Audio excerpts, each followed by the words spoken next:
Hello and welcome to Fast Talk, your source for the science of endurance performance. I'm your host, Trevor Connor, here with Chris Case. In the Tour de France last summer, we all watched Tadej Pogačar dance away from the field day after day to win the race. What the media noticed was the shorter cranks he was running on his bike. Conventional wisdom for a rider of Pogačar's height is to ride 172.5 millimeter cranks, but he was running 165s. And it's not just Pogačar.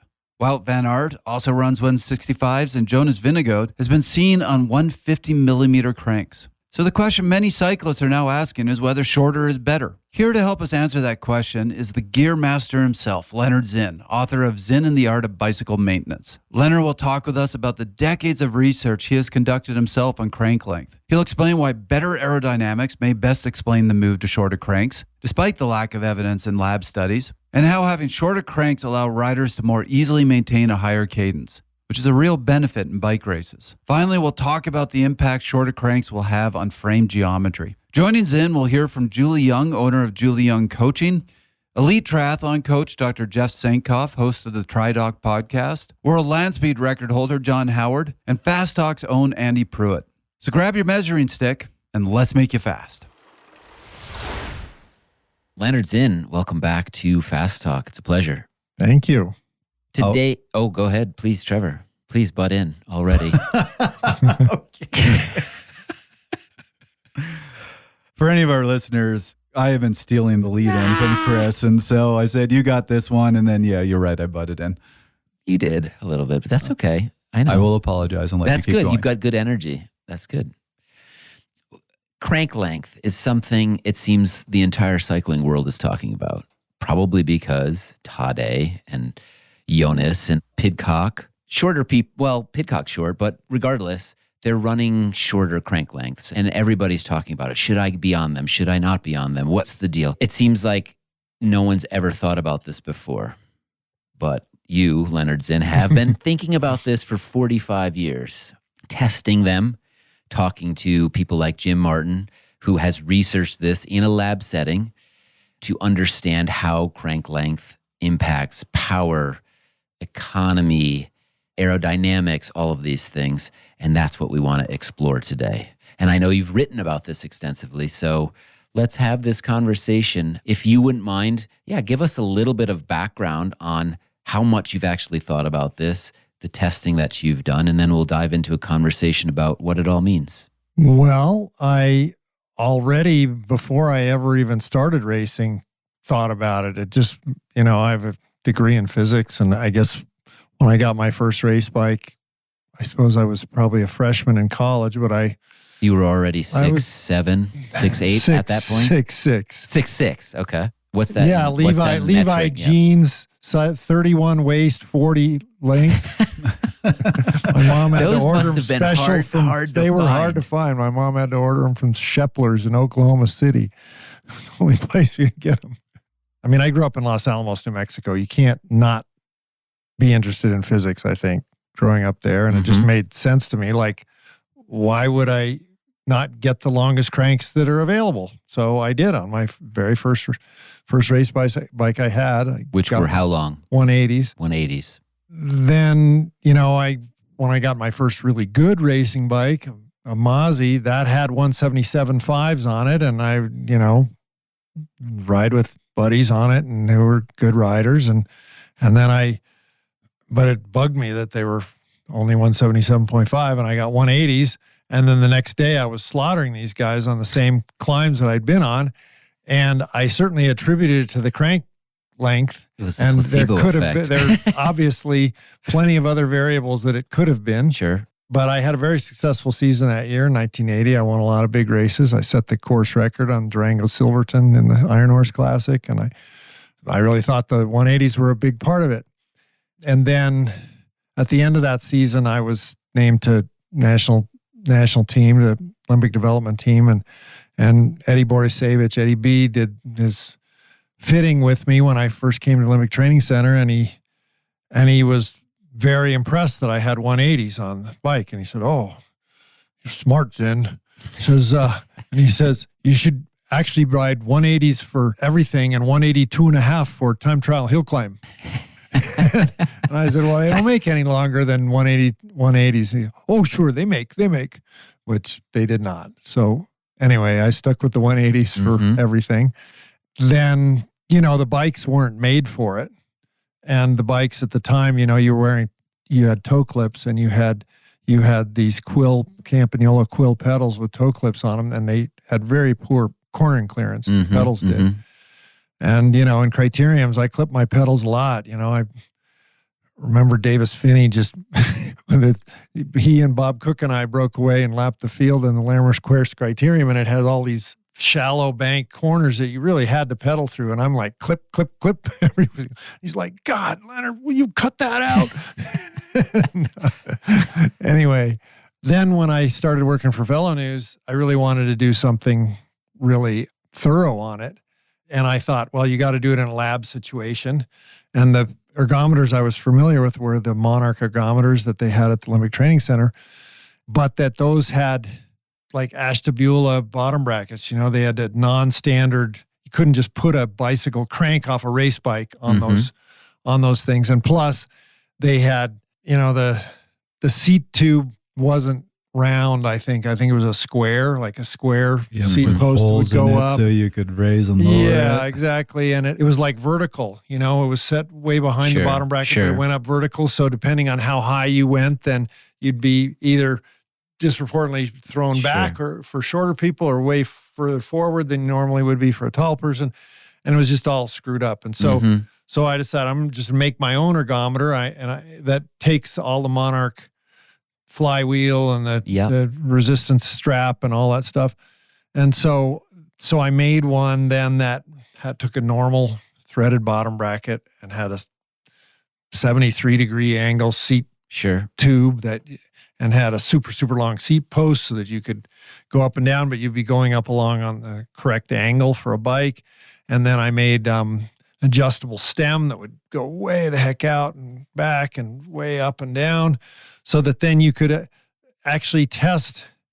Because otherwise, if you just, like, obviously if you're going to test cranks, like you were testing out at the extremes. So we tested 17 crank lengths from 100 millimeter to 220 millimeter, and they were weird numbers because they were divided evenly. That range divided by 17. So I think there was a 134.5, and there was a 208.5 or something like that. Anyway, there's a bunch of stuff like that. And this guy Boone made the cranks for us,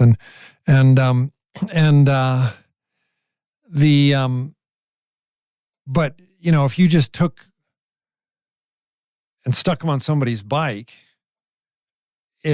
you couldn't possibly run through that whole range without completely screwing up the person's fitting on the bike. Because say the person's riding 170, and then you stick 100 millimeter on there, so their seat heights has to go up 70 millimeters higher, but their handlebar can't go up 70 millimeters higher. And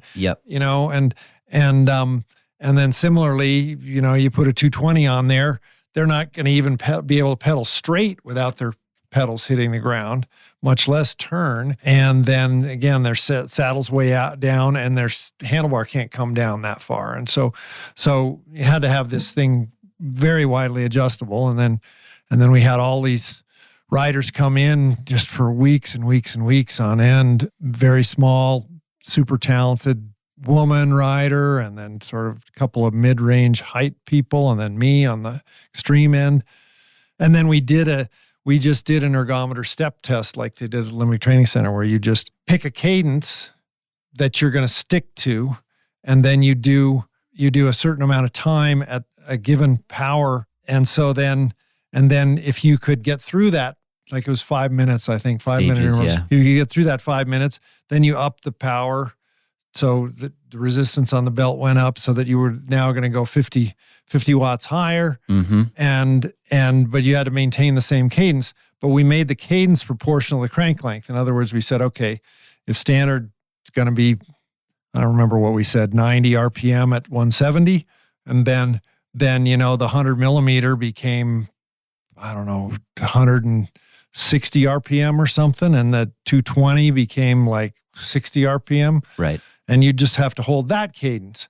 And then we would just see the same way as the step test at the OTC. You'd just see what power level you could get to. And then the one that you couldn't get through the whole 5 minutes, that's when the test ended, if you couldn't maintain the cadence for that.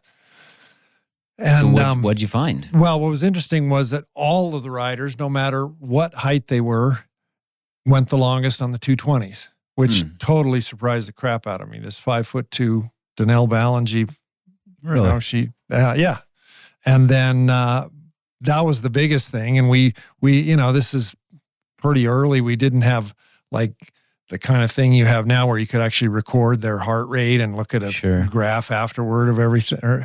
But I came away from that like, geez, what do I do with this information? Because what I wanted was like, this crank length is going to be the right one for this size person and this size. And so then I just started riding them all, and I go on group rides with all these different crank lengths. 100 mil crank on a 6'6" human being. How did that go? Yeah, and what was amazing was, that I could adapt to that position because the seat went up so high, and 80 millimeters higher than I had with my 180s. And so then I had 8 centimeters more drop to the handlebars, but it was no problem because my knees weren't coming up. In fact, my knees were coming up 160 millimeters less than they would have been, twice the crank length difference. That was no problem. Aerodynamically, then I was really good. And that I just naturally picked this crazy high cadence. And I didn't have a cadence monitor, but I could just counting them. It was like, I'd be pedaling easily at 160 to 200 RPM. And I just could keep up fine in these group rides. And I could certainly keep up fine on all the other crank lengths as well. And that I hadn't expected at all. I thought I'd get dropped on these really short cranks and then and it just didn't happen that way. So I was much more. Then when Jim Martin started doing his tests, this is probably 12 years before Jim Martin's 2001 test. And he's out in Utah? University of Utah. Yeah. Professor there. But his tests, ultimately showed that over similar crank length range, 120 millimeter to 220, that in a lab situation that was much more controlled than ours was with I don't know how his ergometer was set up, but in terms of being able to monitor all sorts of characteristics of the riders and everything, that was going to be a much more lab appropriate test. And that he found that there was only a 3.9% difference in the maximum power any of the riders put out with a crank versus the lowest of any crank. And it varied which one it was the one that they put out the most and which one was the one that they put out the least. But in any case, there wasn't much variation.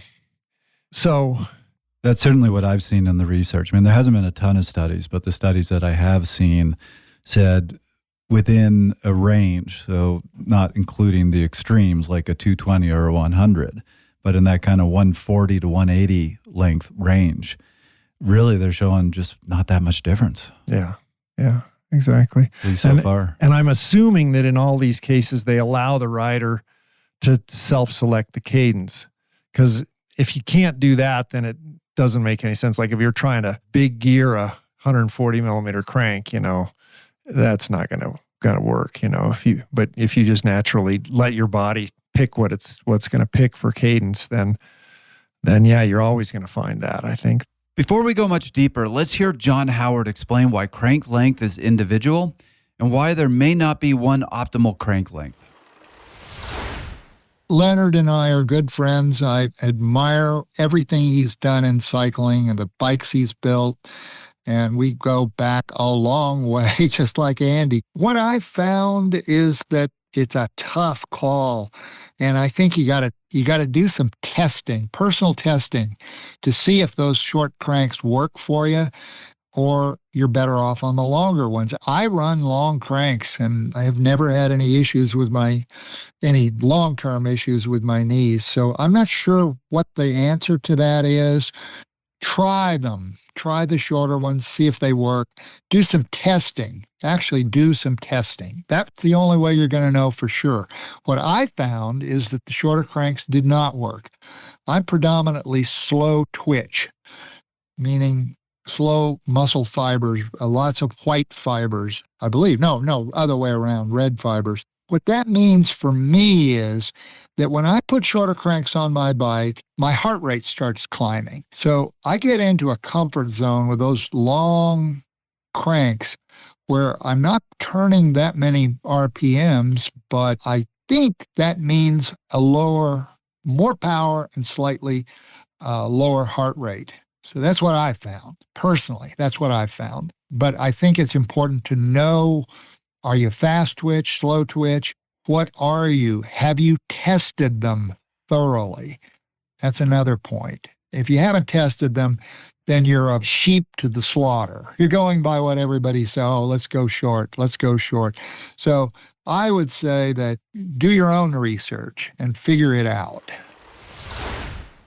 This might be a good place to sort of step back and talk a little bit about physics. The formula, power equals torque times cadence. Do you want to explain that and how that relates to what we've been talking about? Yeah, exactly. So that's the reason that formula is really the reason that kind of cycling is a sport that almost any body type works. You know, it's not like gymnastics where a certain body type, you know, it's going to be a small person versus basketball where it's a big person, you know, that kind of thing. It's like all these body types are successful at it. And it's because, so torque is the rotational equivalent of force. And you can think of it like a teeter-totter, that, you know, the amount of force that you exert on the teeter-totter is your weight, your mass times gravity out on the end of the teeter-totter.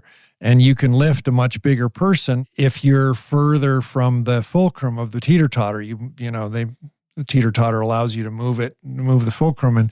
And if there's somebody who just keeps throwing you up in the air, then you move the fulcrum closer to them and further away from you, then you then sit on, you're exerting the same force as you would have been, except now you've got a longer lever arm, and that is a bigger torque than that you're applying.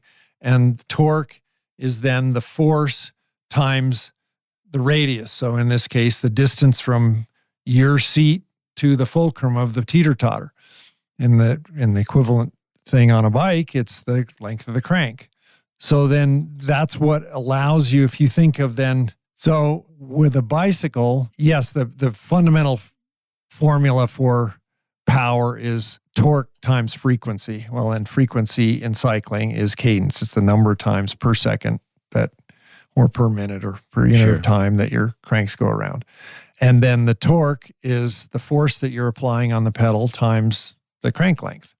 And so that means a number of things, that if you're somebody who can put out more force, so if you're trying to go as fast as somebody who's able to put out more force, and you say, in this case, you got the same crank length on both of you, this person can put out more force, but he pedals at a lower cadence, then if you put out your lower amount of force, but you can pedal at that same proportional higher cadence, then you're going to put out the same amount of power.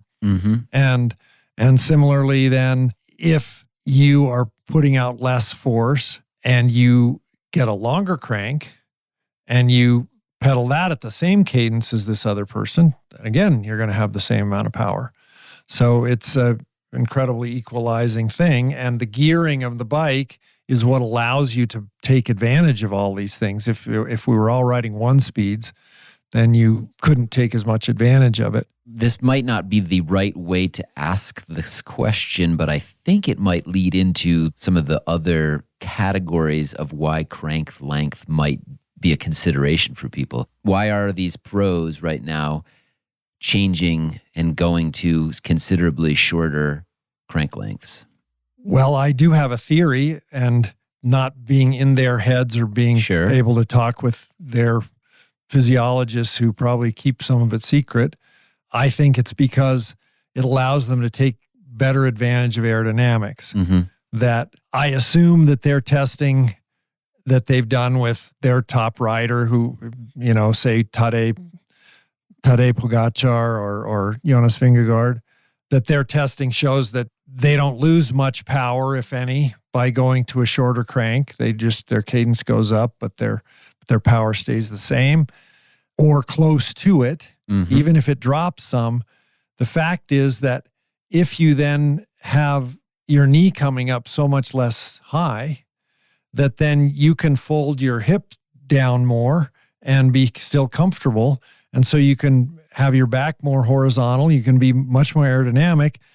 And that's going to make way more difference than a small percentage increase, or say there was a small decrease in power, but you have first of all, you could have a percentage-wise probably much bigger decrease in aerodynamic drag, but then you take into account that aerodynamic drag, unlike power and cadence and all that, which is independent of the speed you're riding, the aerodynamic drag goes up as the square, maybe as the cube in some cases of your velocity. So the faster you ride, if you're already a pro that's riding very fast, to go 1% faster takes much more than 1% more power because you're overcoming this incredibly much greater wind resistance. Whereas if you were both, say you're riding at 5 miles an hour and you want to go 1% faster, you can probably just put out 1% more power and that'll do it. Right. But once you're going 30 or 35 miles an hour, to go 1% faster is probably going to take 10% or maybe more. It's speed cubed.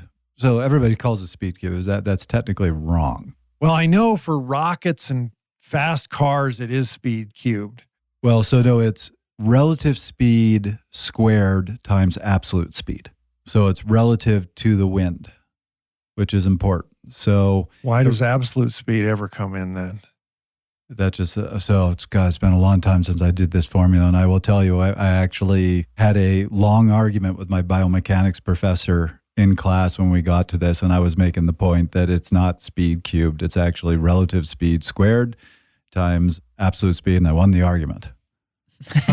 But I can't remember the formula off the top of my head. It's a very long to formula. Me, it doesn't make any sense that you even care how fast the ground is going past. It only matters how fast the air is going past. Yeah, but it actually is a factor. Okay. So relative speed is, you have to factor in essentially wind. So you might be moving at, say, 20 miles an hour, but if you have a 10 mile an hour headwind, your relative speed is actually 30 miles an hour, where your absolute speed is still 20 miles an hour. So it is important. Yeah. Sorry, big tangent. Anyway. We're going to have a few of these biomechanical tangents on this episode. Yeah. So in any case, if you think of somebody like Tadej Pogačar, he's doing these incredible long solo efforts. Mm-hmm. And obviously they're all now like wearing one piece. They're optimizing everything. They're optimizing everything. Their bikes are very cleaned up. So we think. Yeah. In 20 more years, we'll be like, what were they thinking in 2025? But there's no exposed wires on their bikes. There's none of, wheels are all deep section. By now they figured out that actually, it doesn't actually even pay to use a shallow section wheel that's lighter for climbing, because so much of the rest of the aerodynamics on the rest of the time play so much bigger role that you're still better with the aero wheel and all that stuff. So they've optimized everything. And now if he can just get much lower and more aerodynamic. And comfortable. Yeah. And then, you also think of the guys doing lead outs. Similar thing where the sprinter, I would say that the sprinter that does the final 200 meters, since he's out of the saddle, it's probably, I wouldn't doubt it if that person, like a BMX rider, might actually be better off with a long crank for that one part. But definitely the guy who's doing the lead out, he's just got to pull at this incredible rate of speed to not let any of the other teams pass him for a long period of time. And he can't be squirming around to try and find a comfortable position. He's just got to stay in this super aero position, locked in. Yeah. And so that's going to be easier to do the shorter the crank is. He can just get way low and pedal it hard. And some of those guys are really big and really tall, and they have an amazing amount of drop from their saddle to their bar. And part of that is because the crank is really disproportionately short for them. And I've heard, what did I hear the other day? Vingegaard was running at a TT. He was running 150s, I want to say. Yeah. So that is, you double that. Let's assume that, quote unquote, his normal crank length was 172.5. You double that, and his knees are coming up that much less. What is that? 45 millimeters less that his knees are coming up? This is a really important thing to understand if you're just hearing this crank length conversation for the first time, which is the longer the crank, the further you have to reach down through the bottom of your stroke, and the higher your knees are going to come up at the top end of the stroke. And it's kind of, you and I both remember this, the belief was time trials, you want to be on a longer crank. But if you think about it, on a time trial bike, that's when you want to be bent over, aerodynamic. And if you got your knees coming up higher, you're going to this extreme range of motion, and they've shown it actually affects your ability to breathe. And at the bottom, I just want to clarify, at the bottom, you're not any more extension. You generally make the seat height to the bottom pedal be the same no matter the crank length. Right. If we went any farther, then bike manufacturers would actually have to start creating different frames with different geometries. Well, that was the thing. Smaller bottom bracket, et cetera. Yeah, this begs like Vingegaard, yeah. So he's saved 17.5 millimeters on the bottom part of the stroke and 17.5 millimeters at the top, 35 millimeters difference over the range. Oh, is that right? No. I thought it was 22 and a half. 22 and a half. 22, double that, sorry, 45. Yeah. It'll be 11 thinking it was, yeah. 0.25. So 45 millimeters. But he's presumably using the same bike that he was before. Right. Which means that he's now raised his saddle half of that, the 22.5 millimeters. Yep. And so his butt is 22.5 millimeters higher up in the wind. And he could optimize this more if he had a bike with 22.5 millimeter lower bottom bracket. Right. And then he'd get the same pedaling clearance and everything, but he'd be 22.5 millimeters further down and out of the wind, which my guess is that the bike that he rode in the Tour of the Algarve was his old bike. But if they determined, he not only won the overall, but he also won the time trial on these 150s. That my guess is they're feeling pretty good about these 150s and that they're probably working on a bike with a lower bottom bracket for the Tour to get even more out of this. I'm shaking my head because I don't want this to happen to the bike industry. It's like, oh no, we don't want new manufacturers to have to oh man. Anyways, that's a whole other story. But so I'm going to interrupt quickly because this is a good place to throw on aside. We did actually talk with Jeff Sankoff, who everybody knows as the Tri-Doc. And he talked about this with triathletes who are figuring this out, that you can get that more aerodynamic position when your knees are not coming up as high with the shorter cranks. So they're finding the value in that in triathlon. So let's hear from him quickly.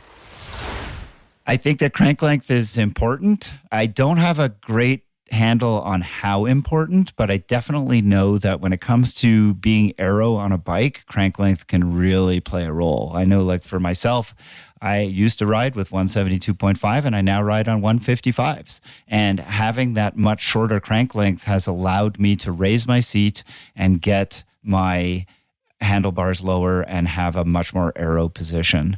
So the ability to change the crank length, and also the shorter crank length also allows for less stress on your hamstrings when you're dealing with a more forward seat position. So there's a lot of interplay between crank length and how your cycling form will then translate to your ability to run. And I think at triathlon, there is a lot of individuality to how crank length can play out. Is it the most vital and most important thing? Probably not, but definitely when you're getting fitted, I think it's something you should definitely consider and definitely should play into your aerodynamic thinking. Is this something that's more widely adopted in triathlon these days because of aerodynamic factors? Yeah, definitely, 100%.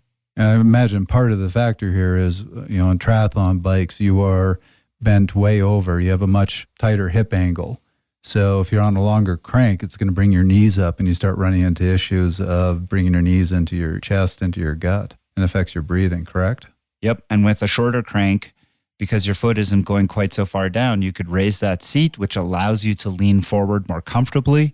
And it just gets your back flatter. It just makes a big difference. So what I find really interesting about this conversation, and I definitely read some of the studies, there isn't that much research on this, is when you get into a lab, they tend to look at the same thing. Time trial performance, let's hook you up to a metabolic cart and see if you're consuming more oxygen or less oxygen for the same power. There's a lot of other things that you can measure, but that's where researchers tend to go. And when you look at it from that perspective, So if you're looking at oxygen consumption for a given power, if that goes up or down, you're changing your efficiency. And what they've certainly shown in the studies is no real difference in efficiency. You're still consuming about the same amount of oxygen for the same power at all these different crank lengths. So certainly in the lab, they're not finding that much exciting, though they are finding biomechanical differences for sure. But what I want to hear from you, because I think this is a case where the research hasn't caught up, what are the other possible explanations for the benefits of shorter cranks that they just haven't researched yet? So one is that there's this idea that at the point of the crank circle, which is when the crank is horizontally forward, 3 o'clock position, that you can apply more force to the crank if you're on a shorter crank than if you're on a taller one. And that's because your knee bend is lower. And just like if you're doing squats with heavy weights, with less knee bend, you can lift more weight. If you go into a deep squat, you're going to have to drop the weight a bunch. But if you just go to like a 90 degree or less angle, you can just keep upping the weight. So you can, at the point of the stroke where it's most optimal, you can apply more force. With every crank length, there will be a point where the knee bend is this lower angle where you can push harder. But on a longer crank, that's going to happen further down in the stroke where it takes less advantage of the longer crank. So that's certainly one that makes a lot of sense. There's another one that I'm not really sure how this necessarily pans out. There was the, Lance Armstrong argument, which was where he was using 175s or 172.5s. I can't remember now, but he wasn't changing crank length. He was just upping cadence, and he, do these long, before he won his first Tour de France, spent an entire off season in Boone, North Carolina with Chris Carmichael working on upping his cadence. And the idea was his endurance would improve because if he's putting out the same power, but at a higher cadence, then because the formula that we just talked about, torque times cadence equals power, if he hasn't changed the crank length and he's maintaining the same power and he's increased the cadence, that means he gets to decrease the force. So the peak force on each pedal stroke is lower to maintain the same power. So that means that if your peak force is lower, then you produce less blood lactate and your muscles fatigue less fast. So in this case, now we're talking about shortening the crank, the cadence goes up, but we're also talking about increasing the force that you can put in because of the lower knee bend. So not sure that it necessarily affects this.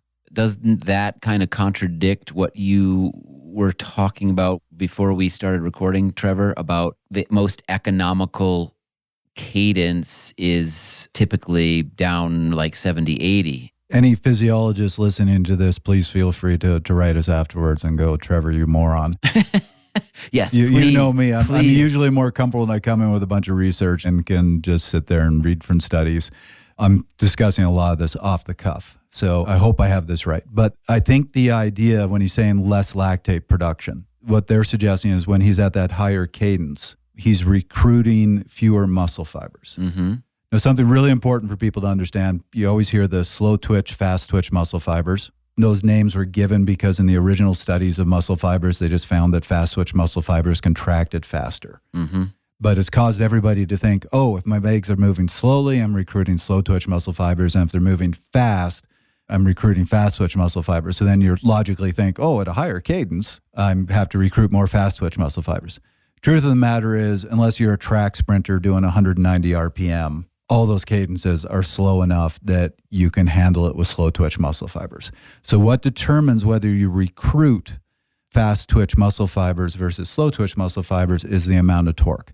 The more torque you put out, the more fibers you need to recruit. And initially at low torques, you're just going to recruit slow twitch muscle fibers.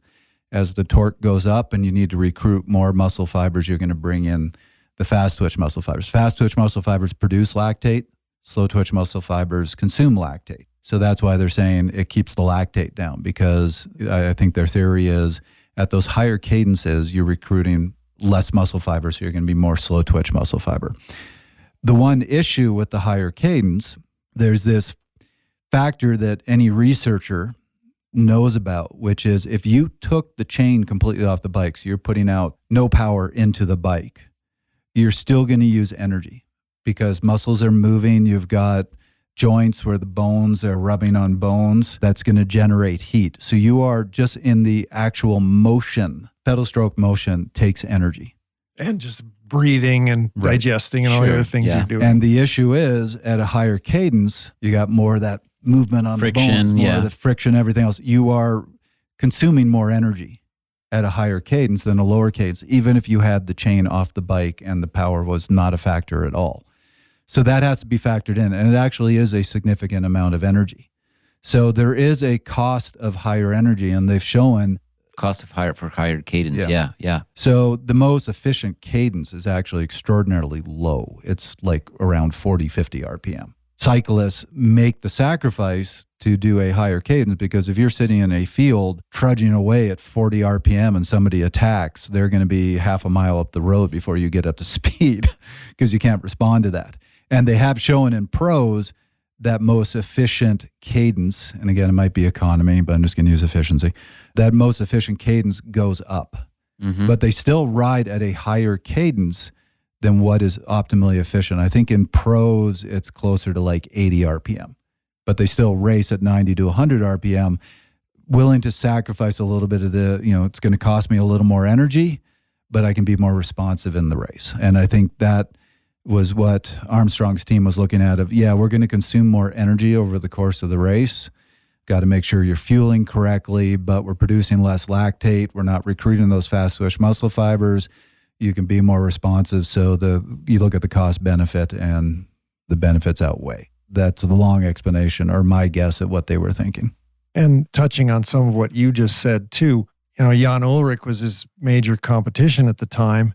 And so when Armstrong was winning at this higher cadence, then his team said, okay, well, we got to do that too. And so he spent an entire off season down in South Africa working on doing that on higher cadence. But he was a much bigger guy with longer legs, bigger, heavier legs, and it was just super inefficient for him. And they scrapped it because he was slower. He didn't have the endurance if he did that. So, yeah. And he just liked to grind it out. It was funny, like you'd watch it on the tour, and Armstrong would initially get that attack on him, get like 2 minutes on him. But then he would actually kind of match Armstrong. The rest of the way up the climb, he'd kind of hold pace with him. But they'd show Armstrong's spinning this high cadence and standing up, and you go, oh, he looks so fast. And then they'd show Ullrich seated doing like 60 RPM, and they go, he's getting crushed. They're actually going the same pace, just very different gearing. To shift gears a little bit, but stay on this theme of benefits, are there other benefits in terms of riding style that a shorter or longer crank might have to do with people that stand more when they climb or they're more comfortable with it? This goes to sort of the different styles that Armstrong and Ullrich had in their day and people naturally gravitate towards out in the world. Are there any considerations there? One way to think about it is to look at BMX. So in BMX, they're sprinting the whole time and they're sprinting out of the saddle the entire time. They never sit on the seat until after they've crossed the finish line. And it's a 40-second race, and it's won in the first 2 seconds. And so the very first couple of pedal strokes make a huge difference. And the argument that we made earlier about being able to optimize your knee angle to be able to push harder, well, if you're standing, you can lift your body higher, and you can get the lower knee angle by doing that, by standing higher. And so that argument goes out the window, but then you're just left with this bigger, longer lever that you can get a bigger jump right out of the gate because you're standing on a longer lever and you get more torque with the same force. And so climbing, the same things apply climbing. The problem is that with climbing, it's also less efficient over a long climb to be lifting your entire body up and down and all that than just sitting.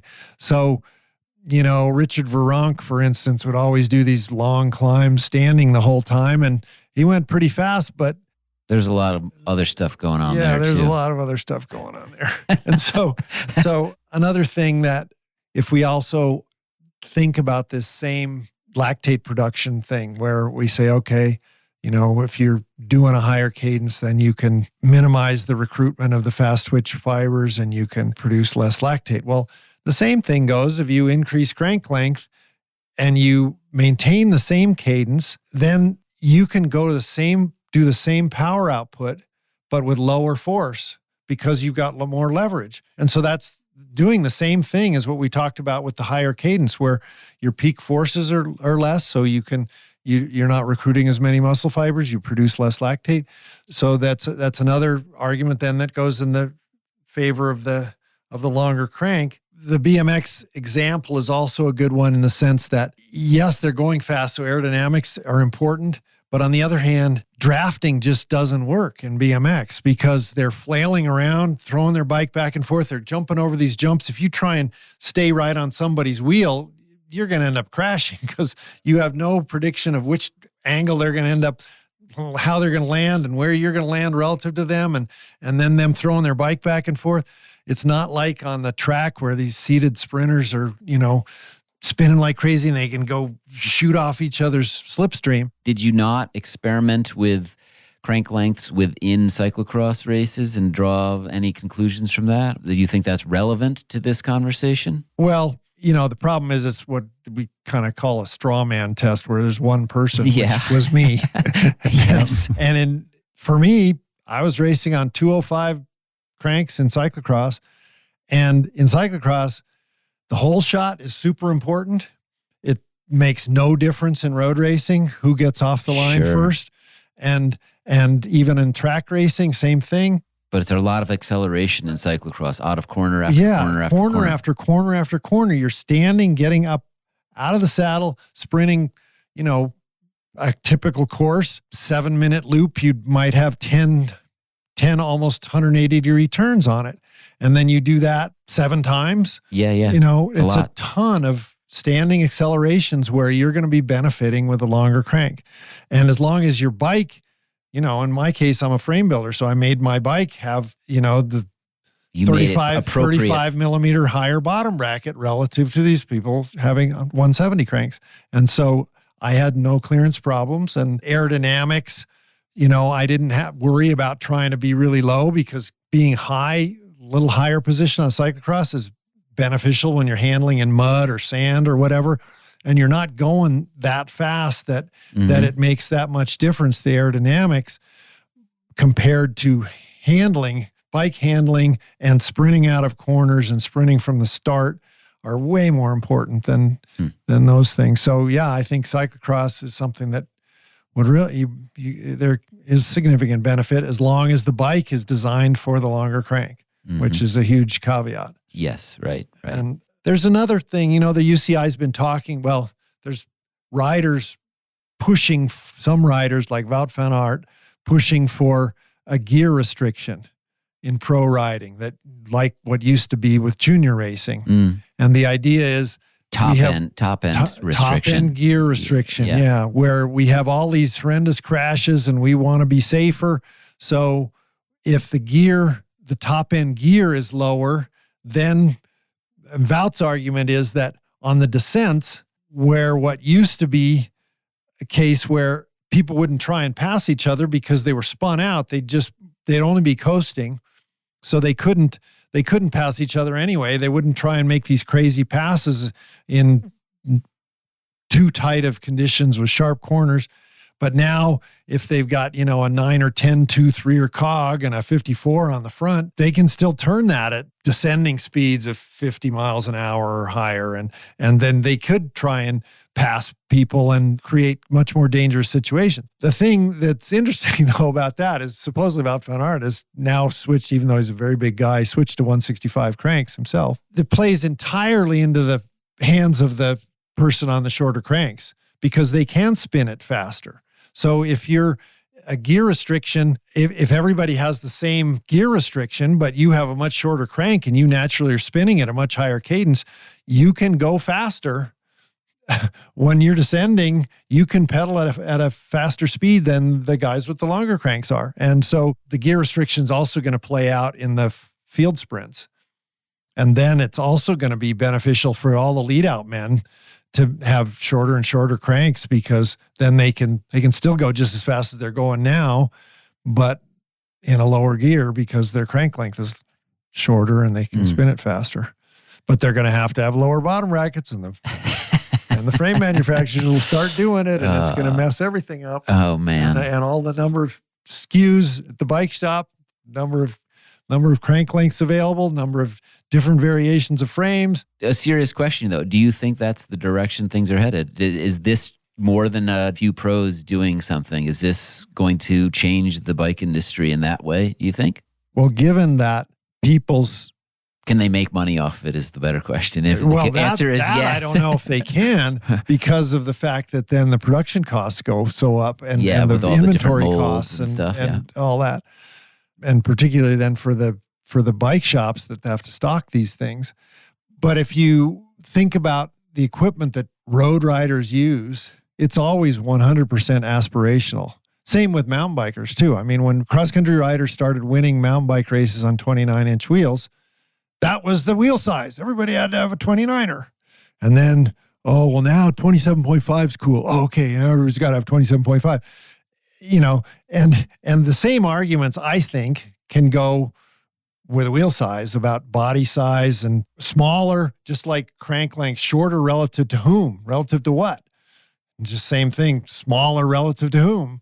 That it makes sense to scale up and down wheel size and gearing and everything based on rider size, just like crank length. But people buy what the pros are riding.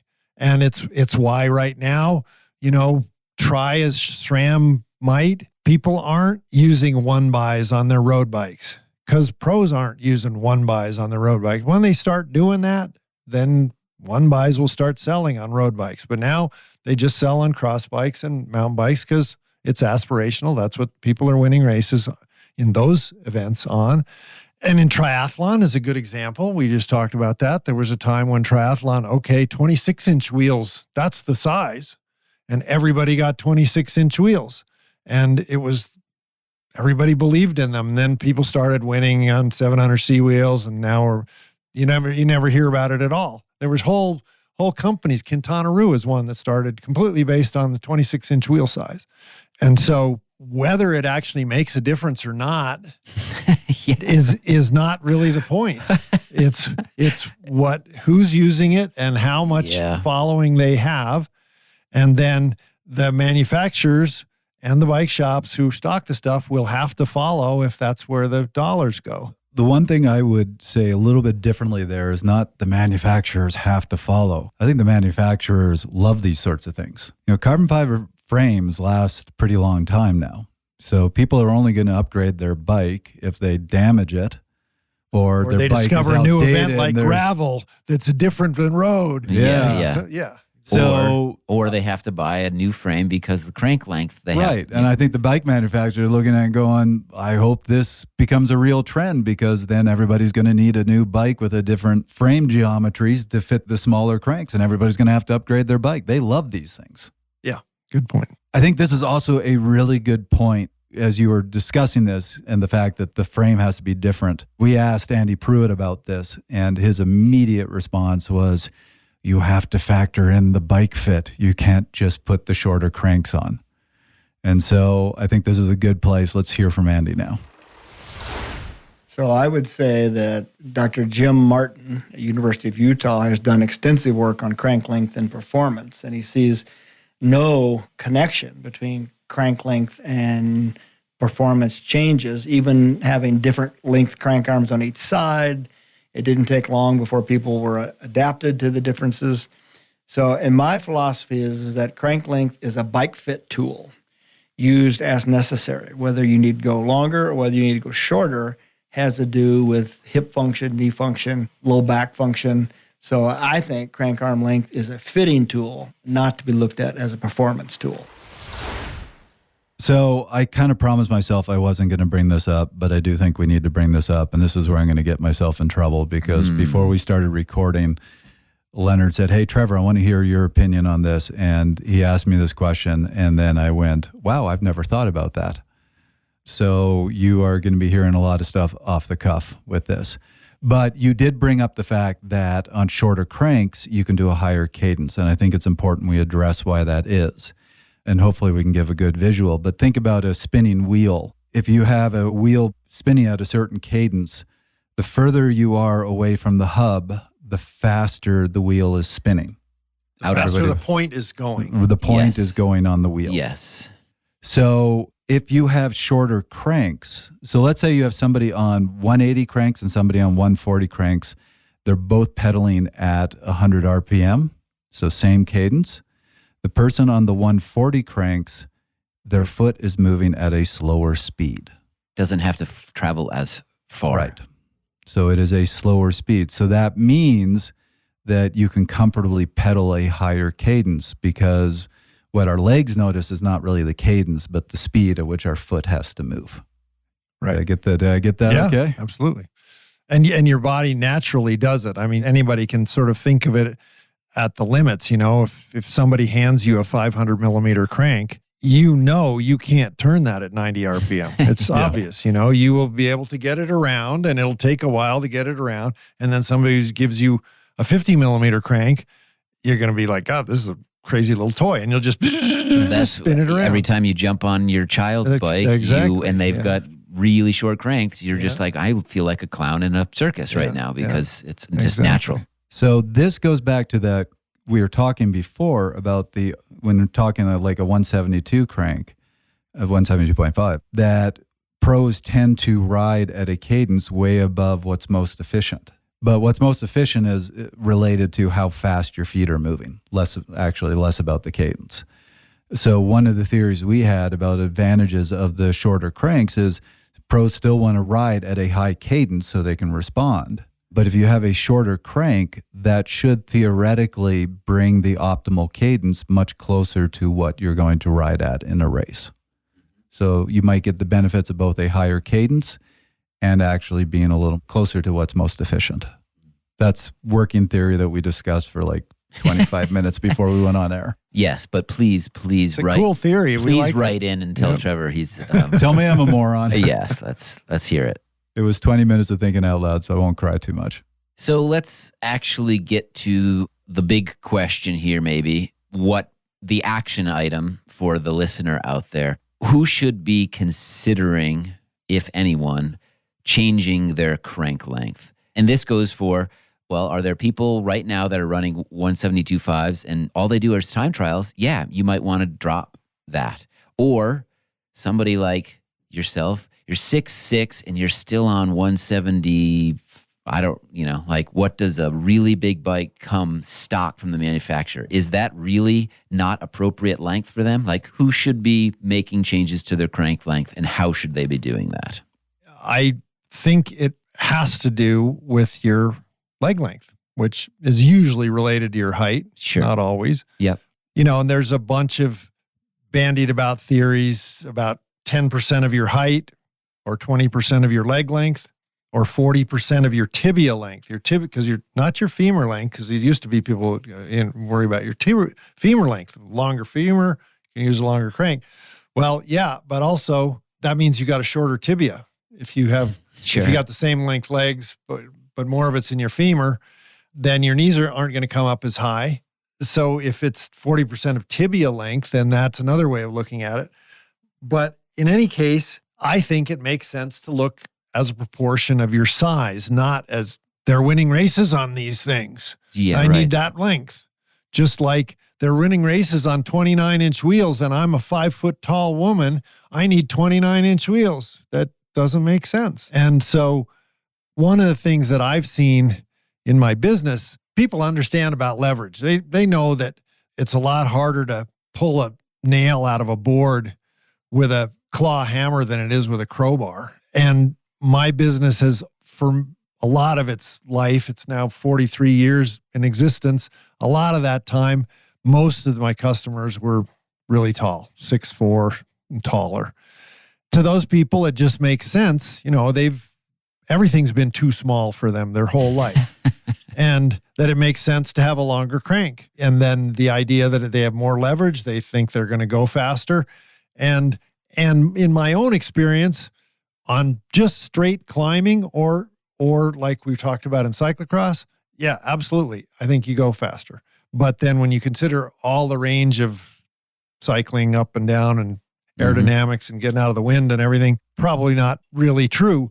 But on the small end, I'm constantly selling bikes to people 5 feet tall or shorter, and they tend to be very scared to go to a shorter crank. Now that's maybe changing now with Vingegaard winning things on 150s, but certainly up until maybe now, when I'd propose 150 crank or 140 crank to a 5'2" person, they'd be like, oh my God, but I won't be able to keep up with my friends because they think about they got this shorter lever. And I explained to them, well, actually, and fortunately, because now they're making these wide gear ranges, that the lower gears that you would need to be able to spin that at the rate you need to keep up with your friends.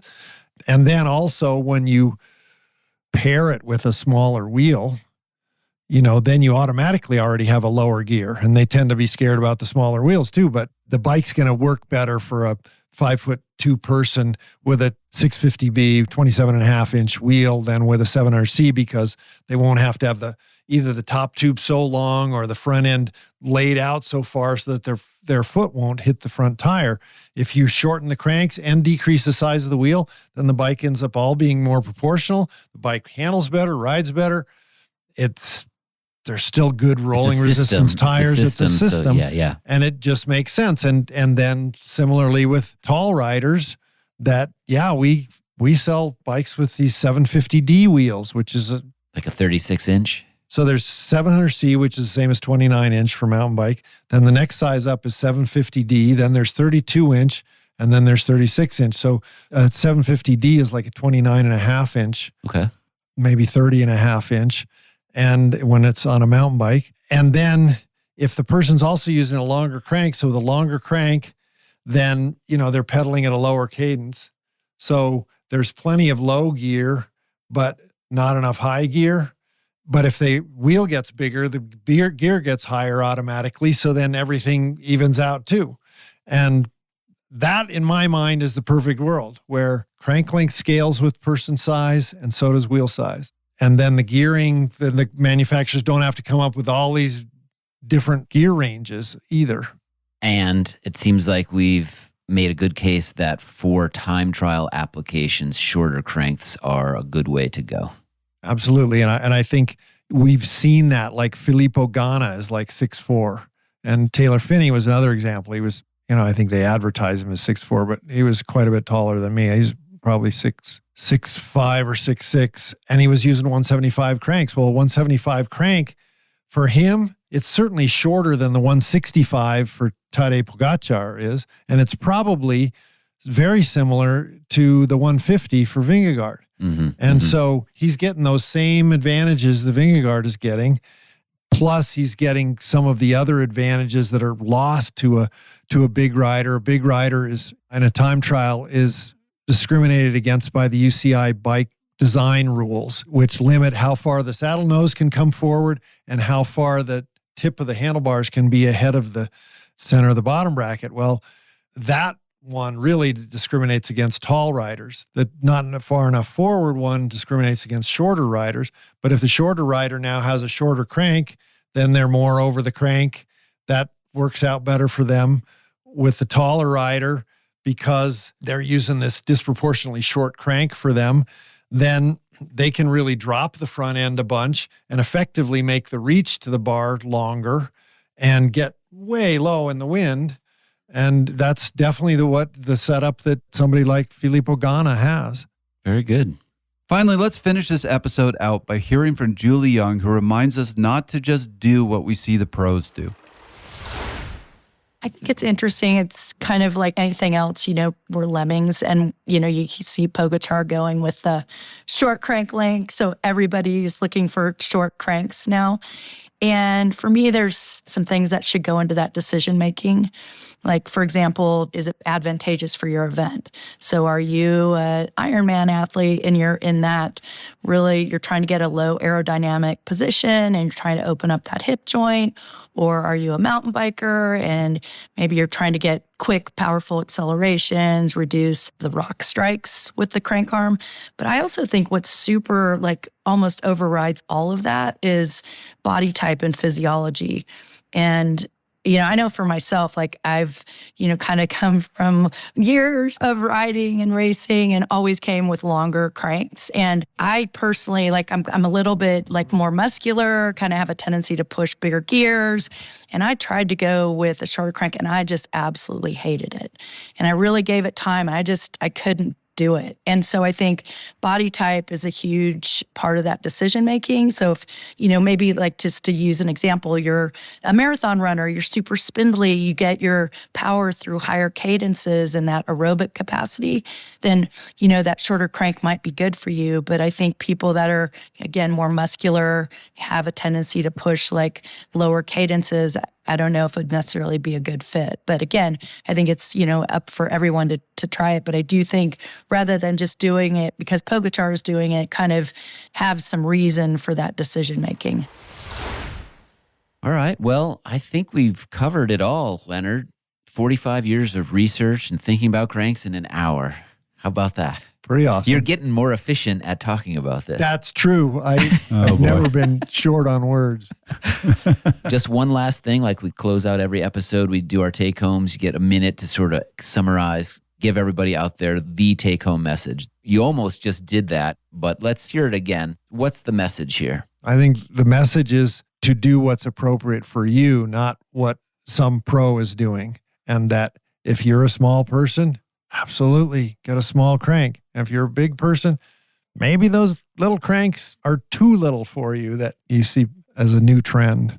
Trevor? I think that was the most important message, so I'll go a different direction. I'm not sure how much use this is going to be to our listeners, but I just found it really interesting going through the research that so far the research is pretty conclusive that there's just no difference, 140, 180, who cares? Mm-hmm. But you always see research kind of go the same things. Did it affect time trial performance? Did it affect oxygen consumption? And as we just discussed, I think there's a whole bunch of factors that doesn't really measure.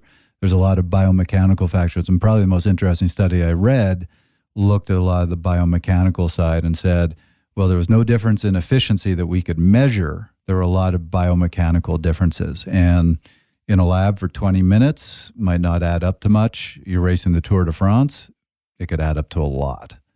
So I think this is something that isn't fully answered and is going to be very interesting to see how they address it. Chris? Yeah, I mean, I think that this is another thing. This kind of echoes what Lennard said, but the pros are in a category of their own. They're looking for every last little ounce of performance gains. And so this does make sense for them in certain applications. But for the average rider, we just talked about this. We want people to listen to this as it's an entertaining and thought-provoking conversation, but I really don't think that for the average rider, this means anything in a way. Like they don't have to do a whole lot. Yeah, that's probably the biggest takeaway. You don't have to go out and spend some more money on cranks if you don't want to. That's right. That's right. Everybody needs a new frame. You need your short crank frame and your long crank frame now. Yes, and your TT uphill time trial frame Yep. and your downhill time trial frame. Yes. Very good. Thanks again, Lennard. Thank you. Always a pleasure. That was another episode of Fast Talk. The thoughts and opinions expressed in Fast Talk are those of the individual. Subscribe to Fast Talk wherever you prefer to find your favorite podcast. Be sure to leave us a rating and a review. As always, we love your feedback. Tweet us at Fast Talk Labs. Join the conversation at forums.fasttalklabs.com or learn from our experts at fasttalklabs.com. For Lennard Zinn, Julie Young, Dr. Jeff Sankoff, John Howard, Andy Pruitt, and Chris Case, I'm Trevor Connor. Thanks for listening.